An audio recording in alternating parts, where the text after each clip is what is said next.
ये आपको बताएं कि नायब वजीर आजम इसहाक डार ने ईरान पर इजरायली एटमी हमले की सूरत में पाकिस्तान के इजराइल पर एटमी हमला करने की ईरानी जनरल की वीडियो को सरासर जाली और फैब्रिकेटेड करार दे दिया है। सेनेट में खिताब करते हुए इसहाक डार ने वाज़ेह किया है कि पाकिस्तान का एटमी और मिसाइल प्रोग्राम अपनी हिफाजत के लिए है। उन्होंने कहा कि पाकिस्तान मुकम्मल अलर्ट है।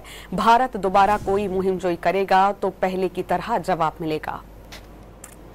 ये एक लेटेस्ट इंट्रीग हुई है ऐसी सोशल मीडिया के हवाले से कि जी उनके ईरान के एक जनरल्स को कोट करके कि जी पाकिस्तान ने ये कहा है कि अगर इसराइल ने हमारे ऊपर न्यूक अटैक किया तो पाकिस्तान इसराइल के ऊपर न्यूक्लियर हमला कर देगा।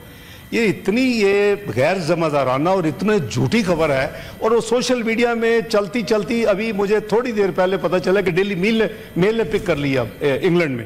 तो मैं ये क्लियर कर रहा हूं कि पाकिस्तान की स्टेटेड पॉलिसी है, it is for the purpose of our self defence. ये हमारा डिटरेंस है। हमने कोई ऐसी स्टेटमेंट हमारी तरफ से कोई ना स्टेटमेंट किसी ने दी है। इसको फैब्रिकेट किया गया है। Indian Pakistan conflict right from 22 अप्रैल पहलगाम का जो हमारे ऊपर इल्जाम लगा उस वक्त से लेके 10 मई तक जब तक सीज फायर नहीं हुई और अभी भी हम अलर्ट हैं और जो करेंगे उनसे इंशाअल्लाह जैसे आगे अल्लाह न करे कि कोई करें, लेकिन अगर करेंगे तो जवाब जो है ना आगे की तरह मिलेगा।